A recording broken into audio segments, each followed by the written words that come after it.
Welcome to Peak Personalities. This is a series we'll be doing bi-weekly with me and Nathan. The concept will be going by one series at a time, talking about some of our favorite moments, and for now, we're covering Bleach.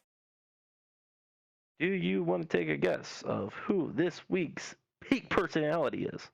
Are we doing Bambi Yoda? No, no. I haven't gotten to the Stern Ritter cast yet. It isn't Espada. It isn't Espada if you want to take a guess at that. It's Nelly L, ain't it? Ah, you thought.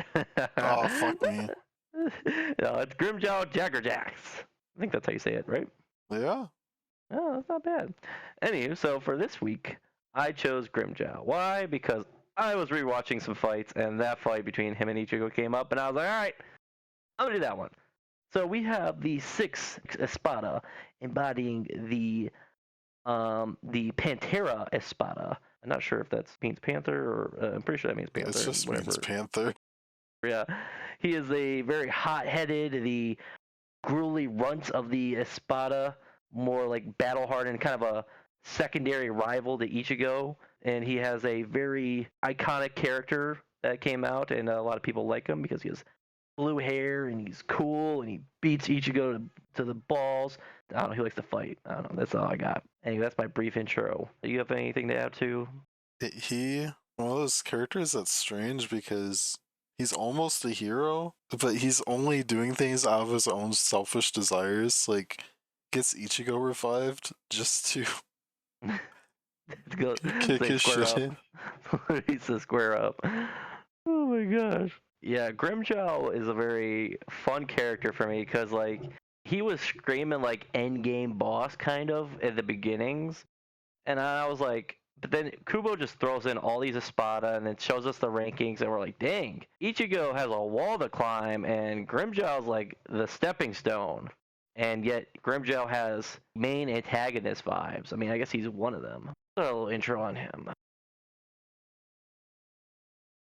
I think the biggest plot implications that Grimmjow provides is more of a plot implications for our main protagonist in Ichigo, in that he is a rival for Ichigo. And I use rival hesitantly because Ukiura was more like fitting of that role, because character that Ichigo wanted to overcome. Like, oh yeah, I can beat you, I can get strong. And then Ukiura's like, yeah, no, that's not happening.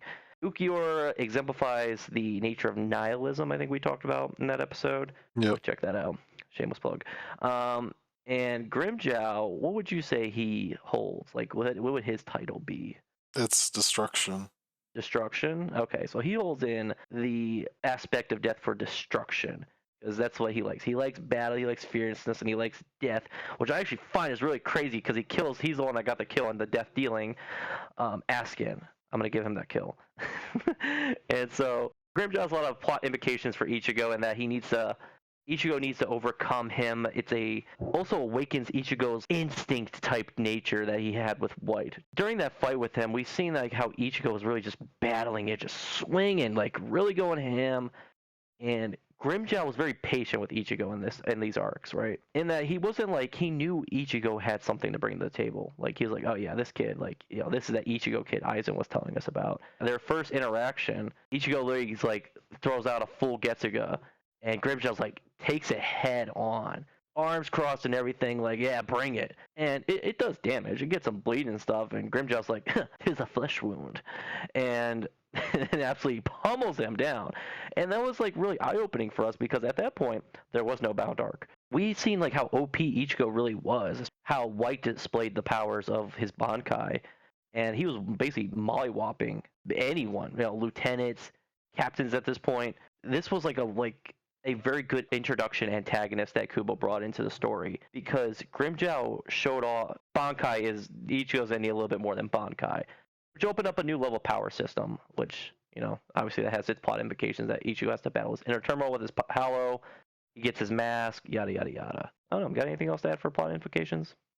I mean, his biggest story-changing moment, putting into peace, getting Ichigo revived. Because Rukiura would never let Ichigo get revived. Yeah.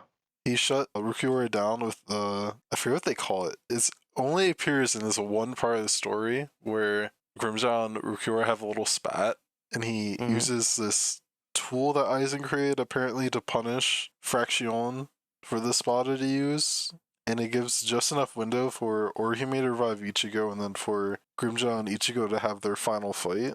The whole story would have been different, and I don't think our heroes could have won without Ichigo. So that's all thanks to Grimmjow. Yeah, like you said, it couldn't have said it better myself.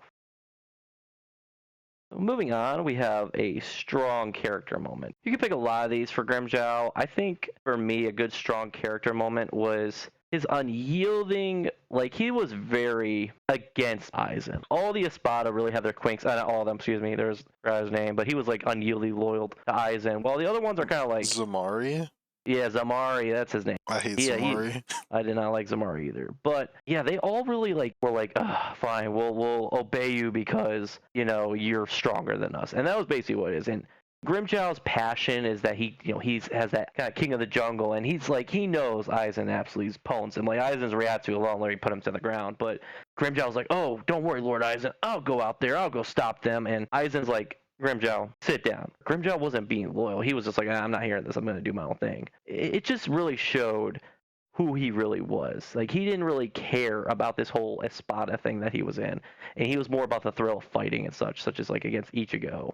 I don't know. You got anything else for a strong character moment? I have two things to highlight, both very small. One is in the anime when I think this is the round 2 fight where they animated him doing like that little jog back and forth before diving into Ichigo. Yeah. It just really embodies like his love of the fight, and he's kind of making a show of the fight. Ooh, you know, that's a good one. The other thing is when he has Orihime heal him, he's like, heal everything but this one wound. I have to pay him back for this scar he left on my body. He's like, this one stays. He's such a baller. Like, he could have gotten his arm healed up, and he chose to have it off because that's just who he is. And he's such a dog for that. But he did get his arm healed.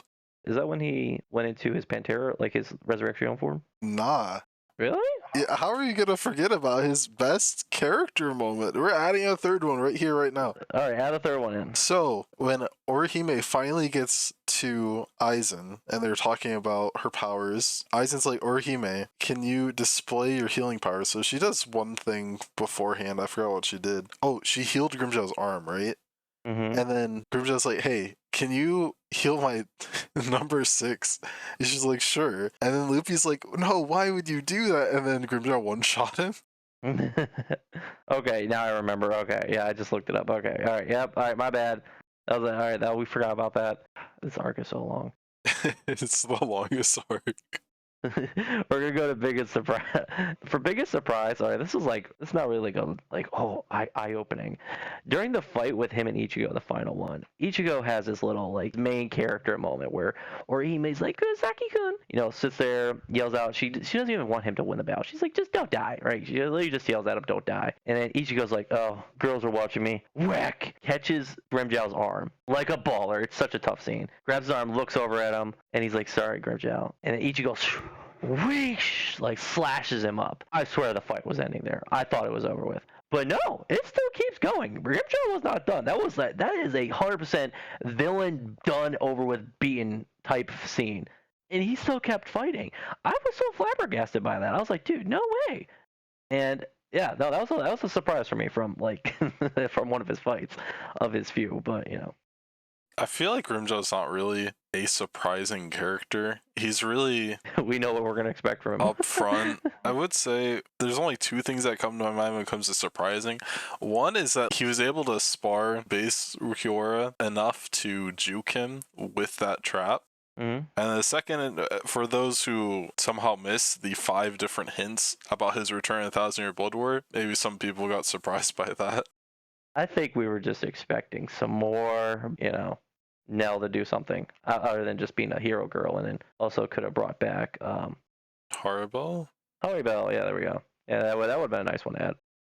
Peak moment time. I really gotta say, it's just the fight with Ichigo, like the final battle. Like, I can't think of any other, like, that fight was just so raw, and it was very good on both sides. And we knew he was gonna lose, and he was gonna lose eventually, but that's more of a peak moment for him, at least, is that he was ready to go and fight to the end. And even then, even after the final blow, what's his name? fifth Espada. Ninotora. Tora, yeah, he comes over and just like one shot, like finishes him off, and it's like, bro, I can't believe Ninotora did Grimmjow like that that. was so stupid. That is so dirty too. Like, and he did that. He's like, I'm the strongest. Like, bro, you're number 5. Chill out. Like, and you got there's the gap is huge. Yeah, no, I actually didn't like that. That's actually probably the biggest surprise about that. Peak moment for me was the surprise attack on Askin. Because as much as I like the fight with Ichigo, it just kind of felt like Ichigo was going to win no matter what. Because when Ichigo first gets his visored mask, he says he only can hold that shit for 6 seconds. That is the longest 5 minutes of my life. He completely dicked him during that entire hollow mask portion. So Oh yeah. when we get to that fight and we're like, well, Ichigo's not losing his hollow mask. Okay, well, it's a matter of time because he should have enough power to just completely gap him with a hollow mask. You know, something about that Askin fight, that panel in the manga, it's so well done in the manga, where like you just see Askin there. He's in his whole Volt standing form. He's over here like on his high horse, and then you just see a fist, a whole claw holding his heart right out of his chest, and you just see Askin's face like, oh my gosh, what just happened? And I remember I saw that feel, I was like, ooh, like I can, like, it's very few times I actually feel a manga panel, and that was like one I actually felt. And just seeing it was Grimmjow, and when he rips it out, Askin doesn't really like to die because that's the whole, he's the death dealer. So I kind of giggled because Grimmjow's like still punching him through this hole and like saying like, well, why won't he just die already? Because you know, then he lifts, Askin delivers his final death dealing with the gift ball. Yeah, and that's the thing that's confusing. Is this an example of like hollow powers just overpowering a Quincy? Because we're seeing in the anime that like Grimmjow and Askin have battled a bit, and presumably from every other instance, it's like Askin saying, oh, once I've like tasted your spiritual pressure, I can make myself immune to it. But Grimmjow comes back and just knocks his heart out and does a nice finger pump squeeze. I mean, he gets used to someone's Reiatsu, and then I don't know if he becomes like absolutely immortal. I would say that because it's a physical thing. Like he literally shoved his whole fist right through him. I guess he was in his resurrection form, so maybe you could say his Reiatsu did adjust. But at that point, Askin literally stated in there that his Reiatsu is always adjusting like every like millisecond or whatever it was, or something ridiculous like that. Which another feat for Mr. Uehara being able to just stand there and not fall to pieces. I would say my favorite thing about Grimmjow, he is definitely like one of my, like, if I had to pick like my favorite of Espada, he's definitely top 5. I'd put him as top 5. I also like, he was a very good contrast to Ichigo. Ichigo is stoic in nature. He's very battle hard. He doesn't fight like White. He's more of like calm, collected. He's not really erratic. Whereas Grimmjow really puts on display like his fighting style. It's very aggressive, in your face. That's one of my favorite things about Grimmjow. He's just a cool character. I forgot about this one part. I would say the biggest Grimmjow surprise for me would be when he comes up to Rukia and he's like, which one of you is stronger? Is it him or is it you? And then he just I forgot he could stabs her with his hand and he's like, I guess it's not you then. I forgot about that. She was screwed. They were screwed there. It was not a good time. Oh man. You can go check our Shinji video because Shinji comes in there and saves the day, I think. Yeah. It was Shinji that cleans up that fight because Ichigo was absolutely freaking out about his hollow. Like, oh, my demon's gonna get me. Check out our white video. The plugs today, man. I should keep doing this. Oh my god, you should not. Like, I'm about to cut all these out. Maybe. A handful of them. I think Grimmjow is just kind of refreshing to have a simplistic character compared to a lot of the other Espada that have a lot more going on. Like, there's a lot of layers to most of the Espada where they all have their own reason to serve Aizen and like what they want in their relationship to him. And the things that like get in their way of achieving their grand goals. And Grimmjow's just there to do what he wants, and he's only serving Aizen because Aizen would kill him if he doesn't. Literally. So it's nice to see a rebel in the Espada Yeah, he fits that role really well. That because like when we got first introduced him, like so are all these guys like they're his like Eisen's henchmen or like top 10 for a reason or something? Like Stark was really doing it just for as a kind of like a I owe you more thing. He wanted a group of friends. Yeah, and then what else? Bargon was more of nah, you took me over. Paragon just wanted to become the king again. Yeah, Waco Mundo was his, but then Eisen was like, I'm taking over, and it's because I can. But still haven't done an Eisen video. Who's gonna do them first? Dude, I'm telling you, we can't deliver. We have to keep the people engaged. True. Stay tuned, folks. It's coming.